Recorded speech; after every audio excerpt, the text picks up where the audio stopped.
यंत्रे व अवजारे असे कितीतरी घटक आहेत की ज्यामुळे शेतकरी समृद्ध झाला आहे. शिवाय नुकसान भरपाई व पीक विमा अशा बाबींमुळे कोलमडलेला शेतकरी पुन्हा उभारी घेत आहे आणि सन्मानाचे जीवन जगत आहे. ज्या देशाचा शेतकरी समृद्ध तो देशही समृद्ध.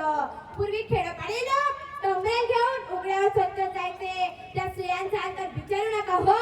गाडी आली की गाडी गेली खिड्डावर, गाडी का गाडी गेली खिड्डावर अशी थट्टा व्हायची. परंतु आता घरोघरी शौचालय झाली. हा बदल नाही तर काय आहे.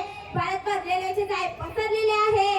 त्यातल्या त्यात तण सोयीस्कर होण्यासाठी वंदे भारत ही अत्याधुनिक सेवा देणारी रेल्वे आपल्या जिल्ह्यातून धावते आहे. अभिमानाची बाब म्हणजे या रेल्वेची चालक कल्पना धनवट ही एक मराठमोळी स्त्री आहे. पूर्वी ज्या स्त्रिया चूल आणि मूल याच चौकटीत होत्या आज त्याच महिला सर्वच क्षेत्रात चमकत आहे. म्हणूनच मला म्हणावेसे वाटते की भारताची वाटचाल महासत्तेकडेच होत आहे. अहो ते चालता येणार नाही असे रस्ते होते त्यांचे रूपांतर आज जागतिक दर्जाच्या महामार्गात झाले आहे. समृद्धी महामार्गाने तर रेल्वेपेक्षाही कमी वेळेत लांबचा प्रवास गाठणे शक्य झाले आहे. शिवाय या मार्गावर काही अडचणी आल्यास तत्परतेने सुविधाही उपलब्ध आहे. मग मी माझ्या विरोधकांना विचारू इच्छिते समृद्धी महामार्ग हा भारतात नाही तर जपानमध्ये बनला आहे की काय. गावागावांना जोडणारी पंतप्रधान ग्राम सडक योजना ही काय रशियात आहे काय.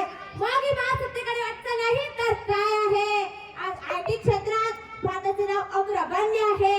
मला या व्यासपीठावरून एक बाब विशेष जोडून सांगावीच वाटते की डॉक्टर विजय भाटकर यांनी जगाकडे सुपर कॉम्प्युटरची मागणी केली परंतु त्यांना जप्त नकार मिळाला. त्यांनी तो नकार पचवत भारतात स्वतःचे सुपर कॉम्प्युटर तयार केले आणि आज भारत आयटी हब म्हणून ओळखले जातो.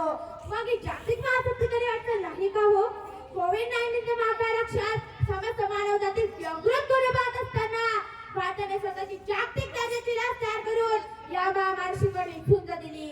हीच लस भारताने अमेरिकेसारख्या महासत्ता देशालाही पुरवली. मग हा महासत्तेचा सबळ पुरावा नाही तर काय आहे. तरी देखील माझ्या प्रतिस्पर्धींना माझा भारत अप्रगत वाटत असेल त्याचे त्याचे दुर्दैव आहे. कारण ऑपरेशन दृष्टीचे होऊ शकते दृष्टिकोनाचे नाही. त्यांच्या नजरेत जशी दृष्टी तशी सृष्टी. यावरून मी माझ्या विरोधकांना हे सांगू इच्छिते जा पक्ष बात के पहले चार होते हैं वहाँ हुनरमंदों के सपने बेहाल होते हैं. जा पक्ष बात के पहले चार होते हैं वहाँ हुनरमंदों के सपने बेहाल होते हैं. वो मुल्क कभी तरक्की नहीं कर सकता जाके वजीर दलाल होते हैं जाके वजीर दलाल होते हैं. आजपर्यंत जो चांदमामा आपण कवितात पाहत होतो आज त्याच चांदमाच्या दक्षिण ध्रुव यान पाठवणारा भारत पहिला देश आहे. हे त्यांचा अभिमानच नाही तर गर्व वाटतो की भारताची वाटचाल महासत्तेकडेच होत आहे. चांद्रयान 3 मोहिमेने जगाचा भारताकडे पाहण्याचा दृष्टिकोन जर बदलला त्यासोबत जागतिक मानसन्मानही द्विगुणित झाला आहे. सोन्याची चिडिया म्हणून समजले जाणाऱ्या माझ्या देशाला गरीब देश म्हणून हिणवले जायचे परंतु आज भारताची अर्थव्यवस्था अतिशय भक्कम असून भारत हा बलाढ्य आणि धनाढ्य देश बनला आहे. पूर्वी आर्थिक अडचणींमुळे बरेच व्यवहार करण्यास अडचणी यायच्या. रोकड सोबत बाळगता येत नव्हती तसे रोकड बाळगणे झोपणीचेही